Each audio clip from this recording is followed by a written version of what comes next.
And now time for a short rhyme by Lataya.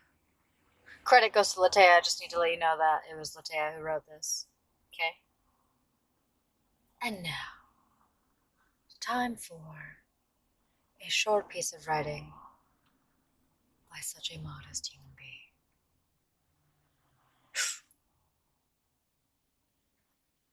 What even is beginning or end?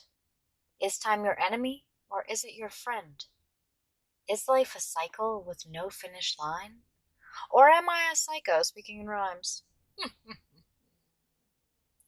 Or am I a psycho speaking in rhymes? Or am I a psycho speaking in rhymes?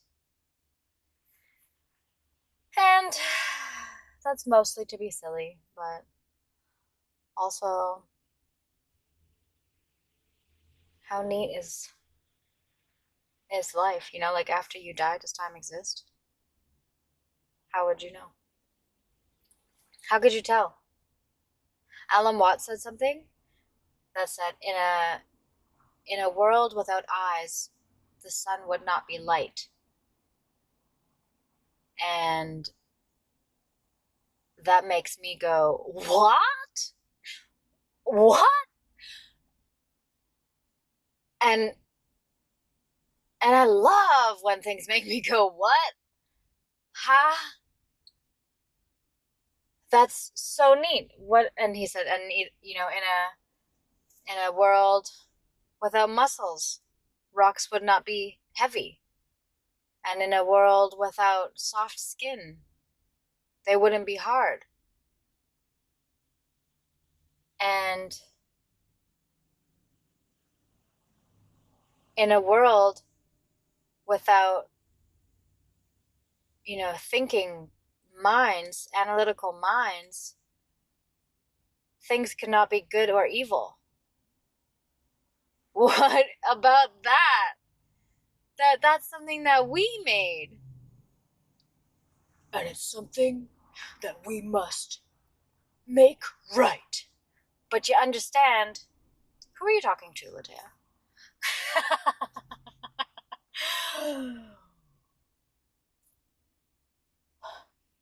What if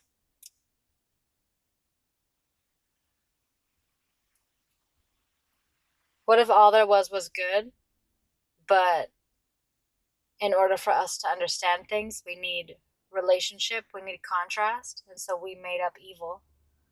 Because what if, like, good wasn't good? Because how could it be? It just was. Hey, people probably don't know what you're talking about. Hey, this is for you, Lataya. Something that oh, yes, this was something neat. So, I'm pretty much just always, not always, I spend my time doing different things, and sometimes I'm engaged in the moment with real people. But a lot of the time, I'm reflecting. I'm noticing things in the moment right now, and I'm reflecting to moments in the past and noting how they're different. And I don't think that it's a waste of time, because a lot of the time it makes me feel really appreciative for how things are now. And I can see all these things in my life that were dreams at one point, were things that I wished that I had, or things that I wished that they were, the way that they are now. And ooh, and it's so fun just to notice these things all the time coming up, all kinds of different things. I also noticed that I don't often use very specific examples, and so that might make it harder for people to understand what the heck I'm getting at. So, something in my life that well, I mean, the body is obviously a pretty obvious one that's in your face, undeniable, very clear to see to the people who have eyes. and who have seen me like years in the past. It must be pretty interesting for people my parents, like people who saw me through all of the life stages, because there's so many different stages. But I make a point of, I don't make a point. It's not, I say I make a point a lot, but I feel like I'm not really making a lot of points. Um, but yeah, I intentionally choose to wear things that I know that I never believed that I would be able to wear. Like even wearing like a tank top and tights. That's something that I used to believe would never be a possibility to me. I used to believe that I literally would never in my life wear shorts in public. I thought there's no way, that would be way too humiliating, and it's just not something that I would do. And lo and behold, here I am. Here I am. Oh my gosh. It's so I when I decided to make this podcast, I was like, I don't really want to, I'm not going to like talk about I yeah. Part of me didn't want to talk about myself, but then part of me realizes that that's what I know best, I don't have any credentials in anything, so it would be really easy for people to just think that I'm a big dum dum. And maybe I am, but there's some things that I know, and those are things that I learned through my life experience. And so I'm like, these things I know. These things I know for sure. The impossible can become possible all the time. Man,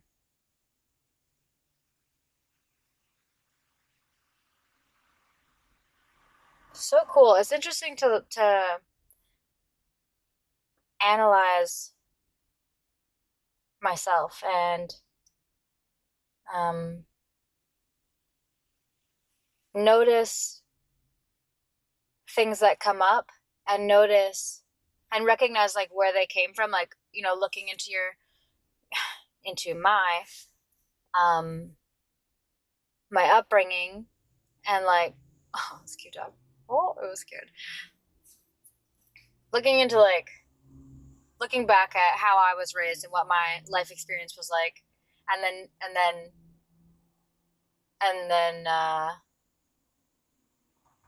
oh yeah, like noticing how that causes a behavior in me at present, right? And I feel like a lot of people will do that for things that they experience as negative, and then they'll find like the trauma from the past, or the thing that made them this way, but then they stop there, and then they feel like a victim of this thing. And I totally see how that's a possibility, how that is, that's like the default thing that would happen. You realize that something in the past, something that obviously you can't change now because it's in the past, made you a certain way. And but yeah, but all the things that I noticed in my past that made me certain ways, I still think I just appreciate so much, because I genuinely really really love the person that I am. I think I'm so neat. Oh my gosh, I'm my biggest fan, and I'm just like, okay, well, I mean, if I think I'm so good that I should share, and so here you are. Welcome to just this. Aren't you so happy to be here? Oh my god! But even okay, so I was having that conversation with Mark yesterday. It got so good and so juicy, and it just wasn't recorded. But I'm just like, okay, that I'm really happy, because I really, really, really enjoyed that conversation in the moment, and there's more to come.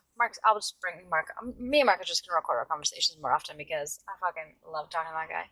And that's one thing. I'm like, those interactions, that friendship. I'm just like, this is so good, and like, He's such a light. And his laugh and my laugh together, I think, are just like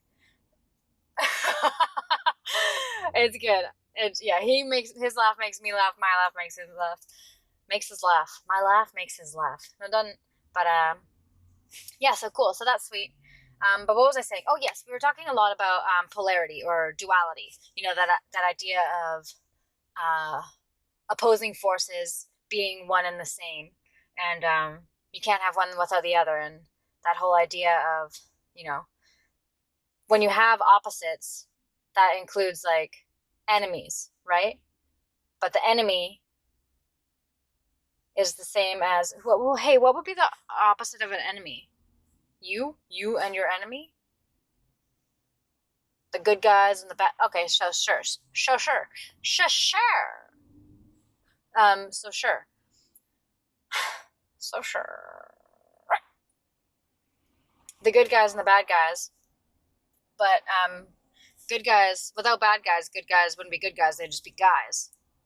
And without good guys, bad guys wouldn't be bad guys. They would just be guys. So, Dan, do you see where I'm going with this? Oh, Lataya, are you telling me that there's a point? No, no. Back to me. Anyways, what I was gonna say about me, a specific example. I thought it was so neat that like this is kind of the I don't know the path that I'm not that I'm going down. That I have this fascination with polarity and with good and evil and with like looking for those things in yourself and deciding what you want to highlight and accepting that all of me, you know what I mean? Like there's so many dimensions to who I am, and some of them there it's the whole spectrum, right? It's the whole yin and yang. So there is good and there is evil. It's all in there. And to deny myself any of that is to deny myself me. It's just that I don't have to highlight those things that are evil. You know what I mean? Those are the ones that I'm going to bring to the surface.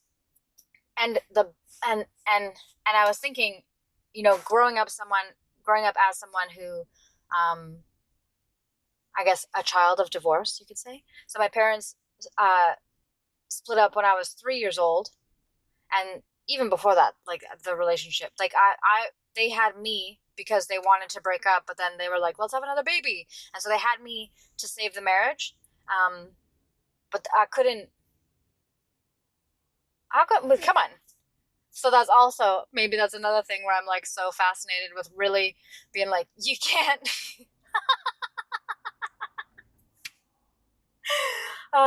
It's not up to me to fix people or to help people or to like make them be happy. That's hilarious. I just noticed that just now. I never thought of that before. I was like, maybe that's funny that that's such a big thing because in a way that was like my purpose. I was brought into the world to bring love back into these two people's lives, to make it a family, to bring us together.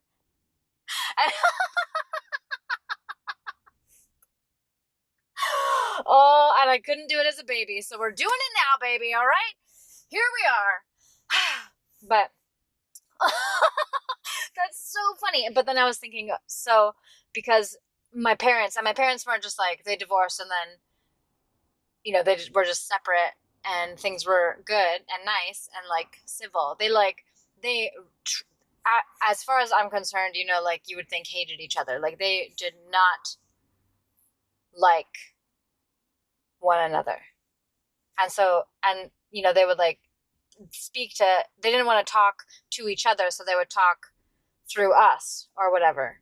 And then also say things about one another to us. And I'm like, that's pretty wild to think about. Like, as a child, I wouldn't like consciously have these thoughts, but I understand that I'm the sum of these two parts, like I'm the sum of these two people.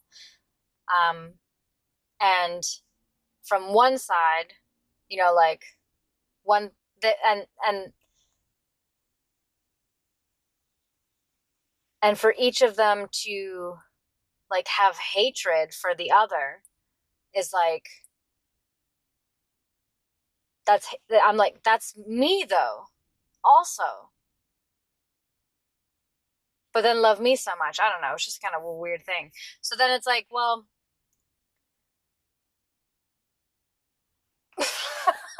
what's it like, Lataya? Tell me. What did you just learn? Well, I'm not actually sure where I was going. See, told you didn't have a point. There's no point. There's many points. Many points. It could go in many directions at any time. See? You didn't know where I was taking you just then. It was nowhere. I didn't actually have another idea, but I thought that I might have had another idea. At some point. There's that word again. Creeping up in here. Well, let's see. What was that thing that I wrote? Lataya, stop bragging that you write stuff. Okay, people get it. You want to be like creative and an artist, whatever. I write sometimes when I feel inspired. I tossed my hair just then. I just want you to know that I tossed my hair. Yeah, so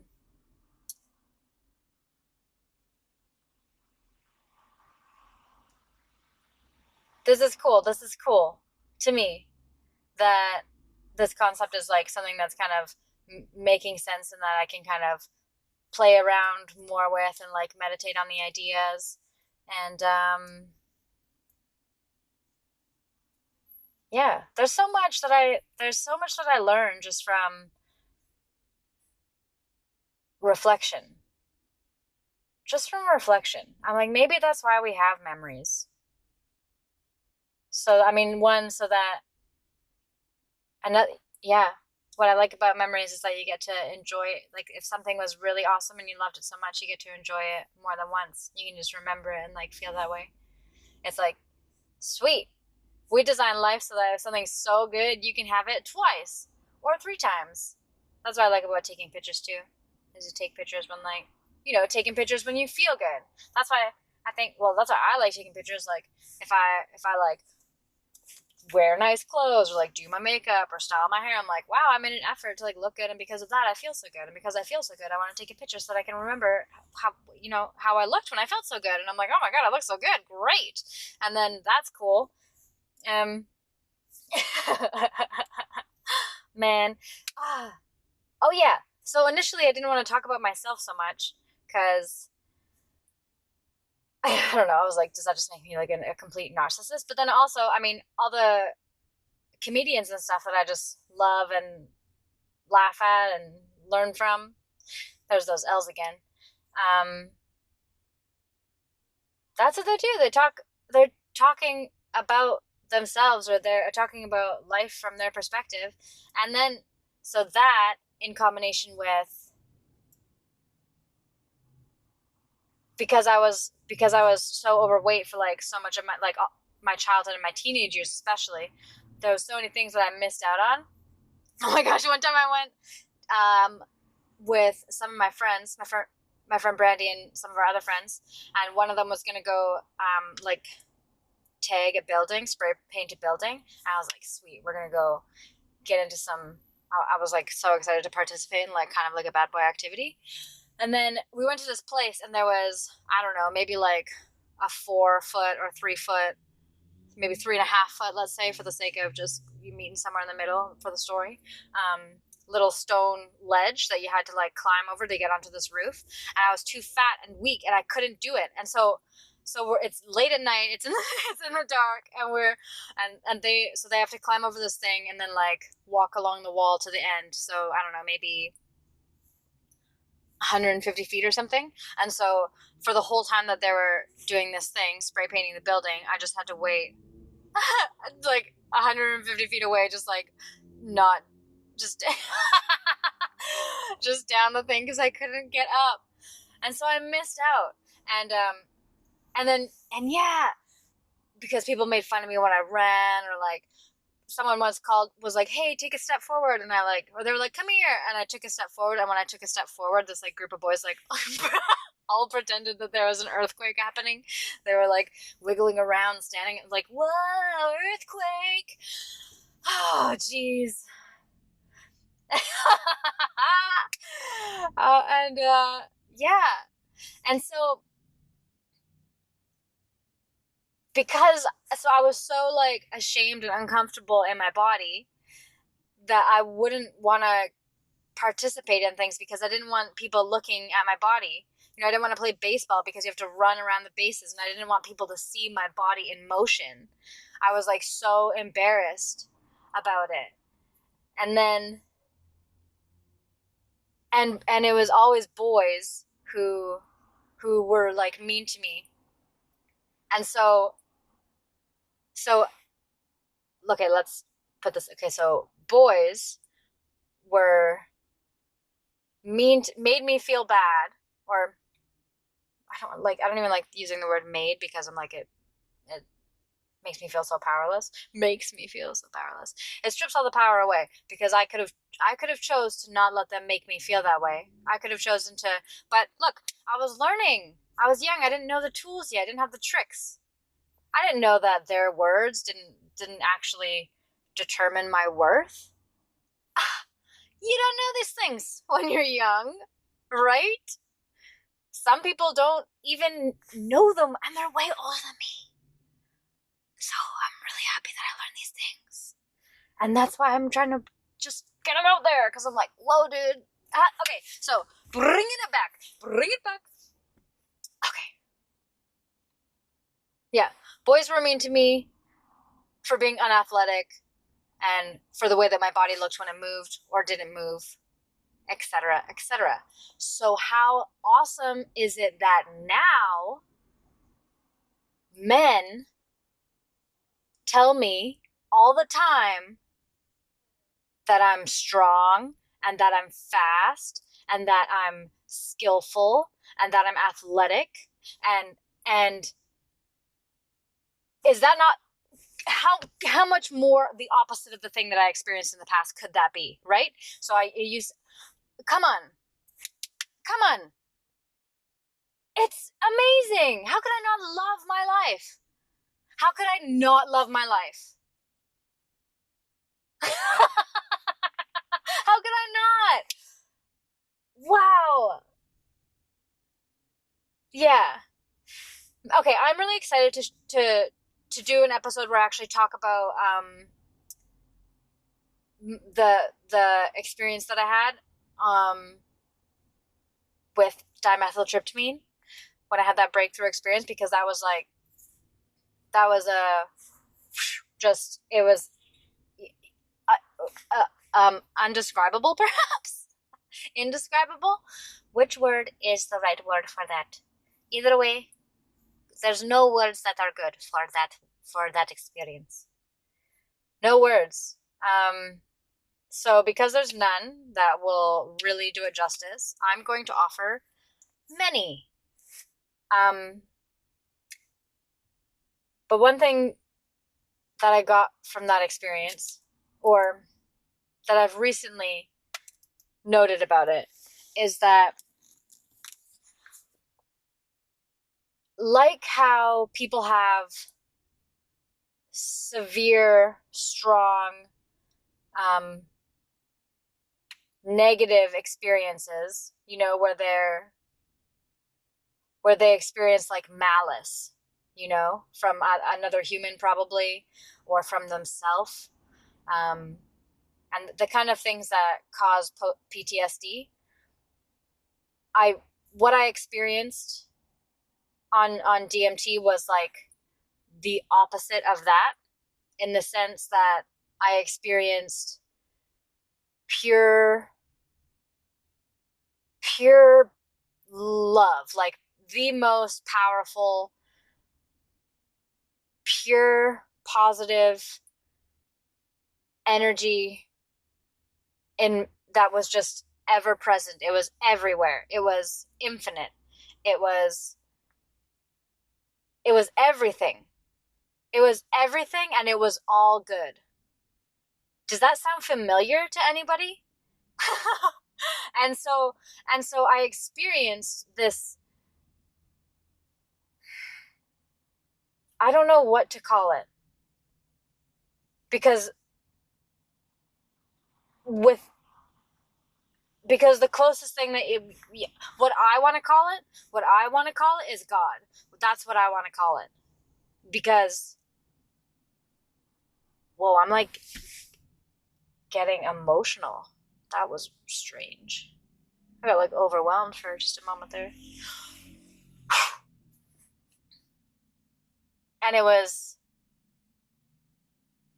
such a powerfully positive experience that it changed me forever. I can never not know that that exists. And that was something that I said in my podcast with Mark, and I wish, oh well, let it go. Hey, let it go. You lost it, it didn't record, and that's all good. And so, yeah, it's really neat to think that, once we experience someone who breaks our trust, for example, it's difficult. We look at everybody through like the eyes of, can I trust you or can't I? But it could go the other way too.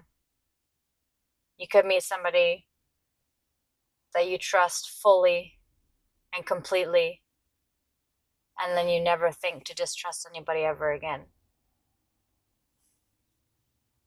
And even though you know that there are people out there who are going to lie, but you don't look for those people, and you don't try to catch them lying, because it doesn't matter to you that they're dishonest. It matters to you that there are people who are truly honest out there, and that you can be that too. And that's how I feel about good and evil, or love and hate, or fear and clarity. I feel like it's okay for those things to exist out there. It's natural for those things to exist out there. But the opposite is always available.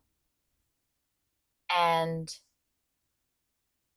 I get to choose which one I embody, which one I live by, which one I create. And I choose love. So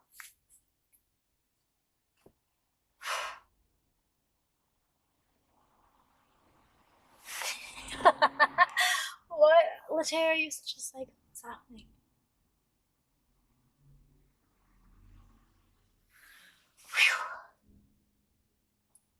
Wow. That's so weird. I just got like, really overwhelmed. How do I feel?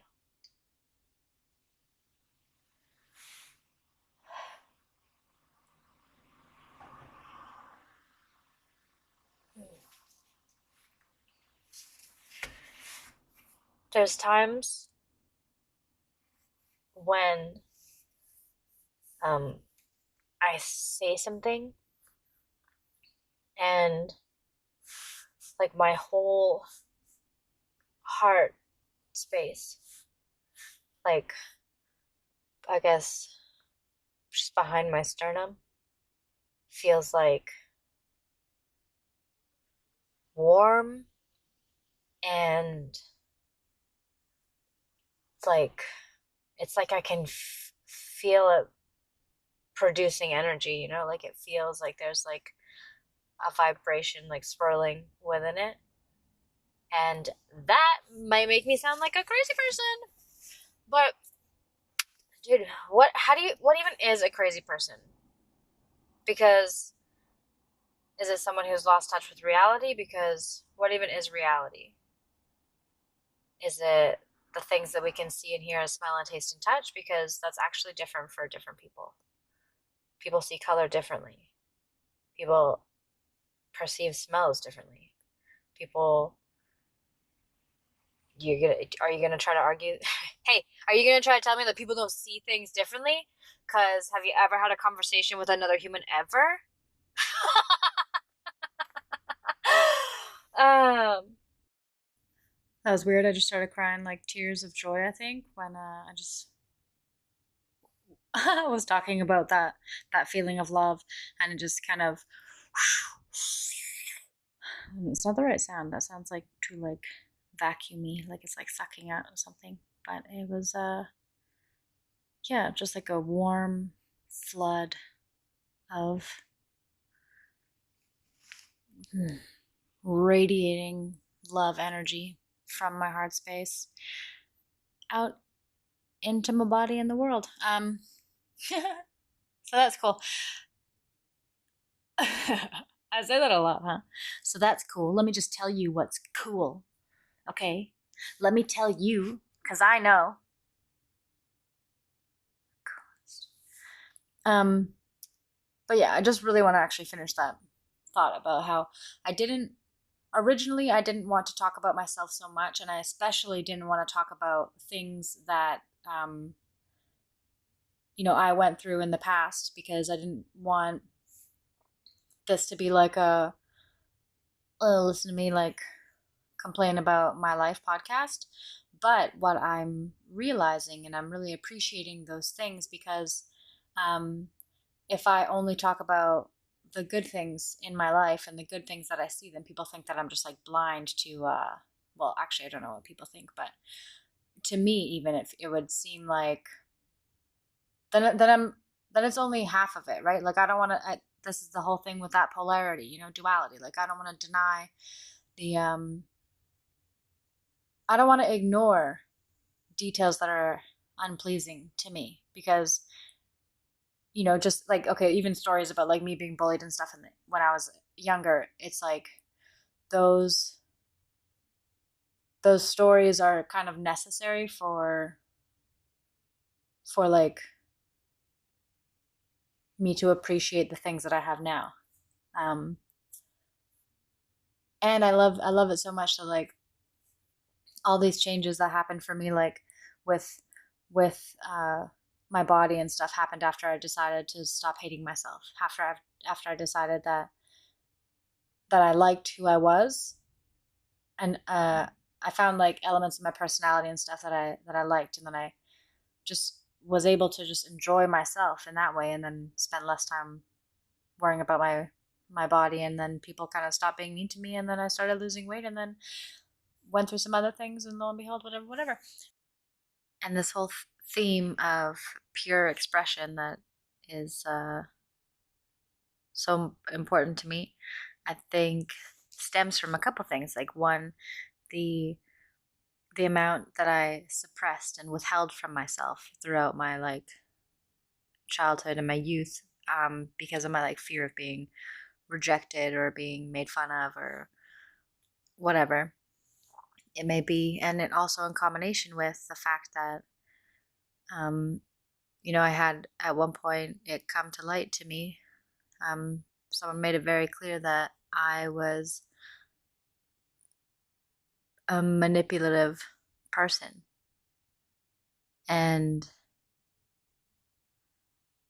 so I guess in part, once I discovered that about myself, um, I think that's why I became so curious about who I am, because I'm like, oh, how did that get by me? How could I have that quality and not realize it? So I wanted to know these things. And yeah, know thy enemy. Know yourself, because who do you think your enemy is? You think it's that other person? Ah, you sure? Because if they didn't exist, it might be someone different. Why is it that you could always have an enemy? Um, But yeah, so I think when I realized, okay, so I don't want to be someone, I don't want to be a manipulative person. I don't want to be someone that makes people distrust. I don't want to be um, seen as, I don't want to be phony. You know, I think I really want to honor the life experience. And I think that has, and the way to do that is to express myself. And in order to do that, I got to know who I am. And so that's how, yeah. So here we are. Here we are. And so, and I think I just, that's what any artist does, isn't it? Pure expression in many forms. And so I think this is an art form in a way. This is yeah, it's me working out. It's me taking my insides and putting them outside. And I I think it's fun. I think there's something brave about it because it requires me to be vulnerable. And and I'm like on the fence. I'm like, should I be cautious of oversharing things about myself? But then I'm also kind of like, there was this Childish Gambino song, and he tells a story about a girl on a bus when he was a kid, and he told her that he liked her, and then when they got off the bus, um, her and all her friends were laughing at him, and he said, I love the way that he said this. He said, I learned something that day. He's like, I'm not saying that this is true, but it's what I learned. And he learned, he, oh, because he was like, I told you something and you told everybody. That was just for you. And so what he learned was if he tells everybody, then nobody can take that away from him. You know, there's no, nobody could embarrass him by telling everybody that thing. He did it. And I think there's something so admirable, I guess, like about that quality. I love an open book. I all my favorite comedians are people who just they share the craziest stories and like the and things about themselves that a lot of people would not be willing to share. But I love it. And that's the kind of person that I want to be. I want to be consistent. I want there to be continuity in my character, you know? There's this tendency to kind of mm, to what's the word? I can't think of the right word for the for what I'm trying to express, but the tendency to change our behavior, to cater our behavior to the people that we're around, and I understand like a certain amount of doing that just to be like to have the appropriate etiquette for wherever you are, but I I want continuity in my character. I want to be consistent with who I actually am, and I want people who know me to know me. That's important. That's important. I don't want to be known by like I don't want to be even really all that popular, but I want the people who know me to know me. That's what I want. Pure expression. And that's love. And so on that note, I'm just going to wrap it up. So thank you for being here for the love of life. It's bedtime. I got work early in the morning, so being a responsible adulter so that I can be there for the dogs, fully aware, present, and ready for the week. Let's go, boys.